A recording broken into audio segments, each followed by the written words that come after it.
na nossa série as falácias que são erros de raciocínio, né? Existem várias técnicas, várias mesmo, e na realidade a pessoa fala uma verdade, ela bate com uma verdade tão forte que o que a pessoa está falando, o interlocutor, né, está falando, né, você faz uma pergunta para a pessoa e a pessoa responde com uma grande verdade. Mas aquela verdade é um espantalho. Ele cria um espantalho. É a falácia do espantalho. Como que é a falácia do espantalho? Você é questionado sobre algo. Por exemplo, um crítico, ou eu, ou você, faz uma crítica para um membro da CCB, um devoto da CCB, ou um ancião. E faz uma pergunta, ou uma crítica. Aí você levanta uma questão em forma de pergunta ou em forma de crítica. Exemplo, é certo, vou fazer uma pergunta, é certo dizer que Deus escolhe a dedo num templo de 1000 pessoas, Deus vai escolher sem privilégios nenhum, que todos são iguais perante a Deus, esta obra é de Deus. Deus não olha para o homem. Então Deus escolhe uma pessoa a qual Ele quer que esta pessoa esteja diante do povo no exercício ministerial, uma pessoa que não deva favores, uma pessoa que não deva conchavos, uma pessoa que não ganhou dinheiro de alguém para que quando vá para o ministério escolha a empresa daquela pessoa para prestar serviços para a igreja. Então, para cortar os laços e a pessoa poder exercer um ministério sem dever favores e aplicar a lei igual para todos, seja ele rico, seja ele pobre, ele é uma pessoa colocada por Deus. Ele não vai olhar se a pessoa é rico, se é pobre, se é homem, se é mulher. Ele não deve favores, ele é uma pessoa idônea. Então Deus escolhe essa pessoa e coloca no ministério. E aí eu digo, é certo um ancião dever favores, ou o ancião deve favores para alguém, e na hora de pagar o favor, ele paga com o ministério? É certo o ancião colocar o filho dele, o parente dele, no ministério, colocando a sua vontade, ou colocando um amigo empresário no ministério, porque ele ficou devendo um favor, ou fazer alianças ministeriais? Nepotismo não é só com parente ali, é o tráfico de influências. Então eu questiono isso. É certo usar do ministério para pagar favores? E aí eu falo uma outra questão. Ministério não salva. Na verdade, o ministério não salva e todos somos iguais. Acontece que o povo não tem poder nenhum. O povo não tem poder nenhum. E o ancião é soberano, tem um púlpito, tem um microfone para a voz dele ser mais do que a dos outros, um púlpito espiritual, psicológico. Ele tem todo o poder na igreja, todo. Ele é soberano.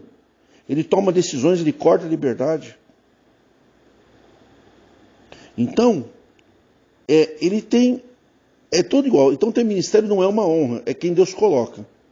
Então, mas eu estou mostrando que houve a pessoa foi para o ministério porque é rico, porque é parente. Então, é o tráfico de influência, pagamento de favor, ou nepotismo, porque eu quero que o meu cunhado, meu irmão, meu filho, meu pai, meu sobrinho, meu neto, ele também seja soberano dentro da igreja para dar ordem na vida das pessoas. Então eu vou criticar isso. Olha, eu não concordo com isso. Eu acho que se a obra é de Deus, Deus vai escolher uma pessoa que não deva favores, uma pessoa neutra. Deus não vai escolher o mais rico. Não porque a pessoa é pobre, mas Deus pode se usar de um pobre e dar grande poder espiritual para ele. Se Deus é que governa a obra, Deus escolhe os seus ministros, Deus há de revelar para esta pessoa quem são os que estão envolvidos na Lava Jato, quem está envolvido com pirâmide, quem está envolvido com mentira, com tramóia, com trapaça. Deus vai revelar para aquela pessoa quem está furtando coletas. Não precisa esperar a polícia chegar, porque aí Deus está governando a sua obra. E eu critico, então, eu me levanto contra a igreja, contra o ministério, contra o povo e digo, Eu não concordo com isso. Eu acho que isso está errado. A pessoa que está defendendo a denominação, o ancião, ou o idólatra, ou o fanático, ou aquele que é ignorante mesmo, ou o maldoso, para defender a instituição, para defender a sua idolatria, o que ele faz? Ele cria o espantalho. Ele cria vários espantalhos. E aí ele não tem como argumentar contra esta realidade, então ele cria uma outra realidade diferente, aonde eu que estou questionando não tenho como dizer que ele está errado. Ele vai falar uma verdade para mim. É um espantalho. Ele vai criar um espantalho. E aquele espantalho é mais fácil de derrubar, por quê? Porque ele não tem vida própria, é um argumento fajuto.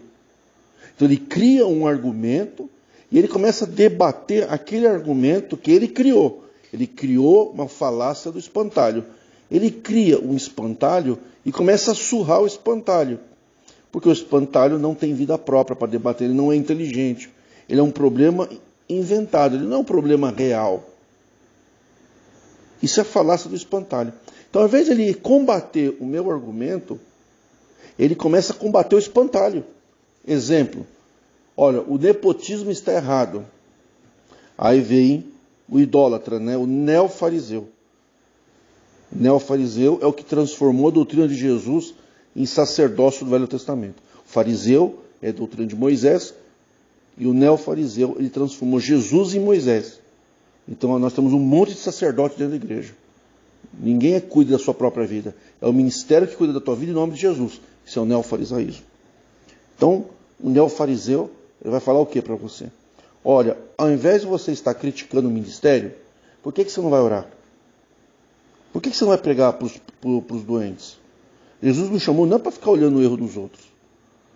Chamou para a gente orar. Ao invés de criticar, por que você não vai orar? É verdade, é verdade. O certo é orar. Mas isso resolve a questão? Não. Aí eu pergunto, é certo orar ou criticar? O melhor é orar, claro. Mas eu estou fazendo uma crítica, você tem que enfrentar que você está debaixo de um ministério trambiqueiro. Quem pratica nepotismo é trambiqueiro em nome de Jesus. É o neofariseu trambiqueiro. De vez em ele falar, estamos errados, esta obra não é governada por Deus. Então eu desço do meu orgulho e assumo que eu estou servindo a homens e não a Deus, então eu crio espantalho. A obra de Deus é assim, gente, eu já estou na falácia do espantalho. O inimigo se levanta, o inimigo aponta o dedo, a função do adversário é acusar. O adversário é o acusador. Mas Jesus falou que Deus vai pisar na cabeça do adversário. Aquele que se levanta contra a obra de Deus, Deus vai pisar na cabeça dele. É verdade, aquele que se levanta contra a obra de Deus, ele vai cair, é claro, ninguém vai poder se levantar contra a obra de Deus. Ele vai perder, ele vai sair derrotado, claro. Mas esse é um espantalho. Quando eu estou combatendo a trambique do nepotismo, eu não estou contra a obra de Deus. Quem está contra a obra de Deus é o espantalho que ele criou. Ninguém está falando de combater a obra de Deus. Quem combate a obra de Deus, mente, defende a mentira.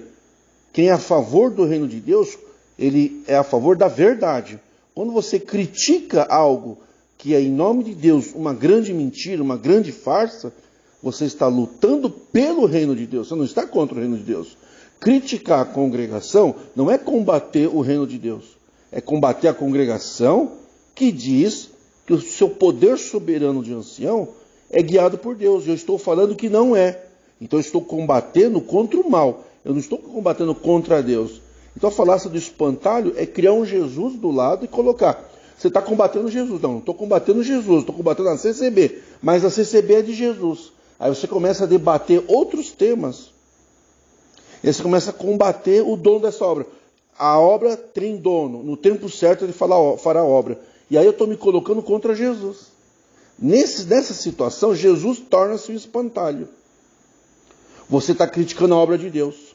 O fato da CCB ser de Deus não quer dizer que o meu argumento é inválido. Eu estou acusando uma mentira. Mas quem acusa é o diabo. Então, o diabo acusa, mas não quer dizer que quem acusa e fala a verdade é do diabo. Então você usou a falácia do espantalho. Você jogou para o diabo, você me transformou em diabo, porque o diabo você consegue vencer. Você não consegue vencer. Só que eu estou te falando uma verdade. E quem fala a verdade não está trabalhando para o diabo. Eu tirar a soberania do ancião e falar, você está dominando as vidas, desgraçando vidas, dizendo que Deus mandou você coordenar a nossa vida, dar ordem à nossa vida, isso é uma mentira. Vocês querem ser soberanos para contar o dinheiro escondido, para ter poder na igreja. Eu estou defendendo o reino dos céus, quem defende a verdade. Então eu não vou servir Jesus através do ministério templário. Eu vou servir Jesus da minha casa. Eu não vou dar o meu dinheiro para vocês, porque vocês falam que vem em nome de Jesus, mas Jesus falou que vocês são falsos, que viriam muitos em nome dele. Esse é o debate. Mas você não pode combater a obra de Deus. Tem gente que se levanta na internet contra a obra de Deus. Essa obra é de Deus, ele cuida da sua obra. Aí você criou um espantalho. O assunto não é quem é dono da CCB. O assunto não é combater a obra de Deus. O assunto não é que Jesus é o dono, ele vai resolver o problema na hora que ele quer. O assunto não é esse. O assunto é, vocês são vigaristas da fé. Desce do pedestal, você está seguindo o homem. Quem está no meio, servindo debaixo do ministério nepotista, está debaixo de trambiqueiro, não está a obra de Deus. Na obra de Deus não tem trambiqueiro ou nepotista. Esse é o assunto. Tá bom, então, eu desço do meu pedestal, abro mão do meu orgulho e reconheço o meu pecado. Aí eu estou enfrentando a verdade. A verdade se enfrenta com humildade, com pedido de perdão, com reconhecimento. E não criando um fantasma e começando a debater um outro tema que não tem nada a ver com esse. Um tema que eu posso vencer, porque esse eu não posso vencer. Esse é a falácia do espantalho. Eu crio um novo tema e fico discutindo quem é o dono dessa obra. Que Deus vai colocar as coisas no tempo certo. Sim, Deus faz as coisas no tempo certo. Mas o assunto não é esse. Sim, a obra pode ser de Deus, mas o assunto não é esse. Aonde tem trambique, não tem Deus. E o governo, o ancianato, é um governo trambiqueiro, de pessoas boas e más, de nepotistas, de conservos e nepotistas, ubiços, covardes e calados. Não pode ser obra de Deus. O assunto é esse. O assunto não é quem é dono da obra. O assunto não é que quem critica é o diabo. O assunto não é aquele que se levanta contra essa obra. O assunto é esse. Nepotismo é coisa de trapaceiro. E Jesus não tem comunhão com as trevas. Esse é o assunto. Agora, você que entendeu, cite um outro exemplo da falácia do espantalho, para que você se liberte do templo, para que outros que estão lendo o seu comentário se liberte do sistema templário, das algemas bíblicas e sirva a Deus em espírito e em verdade.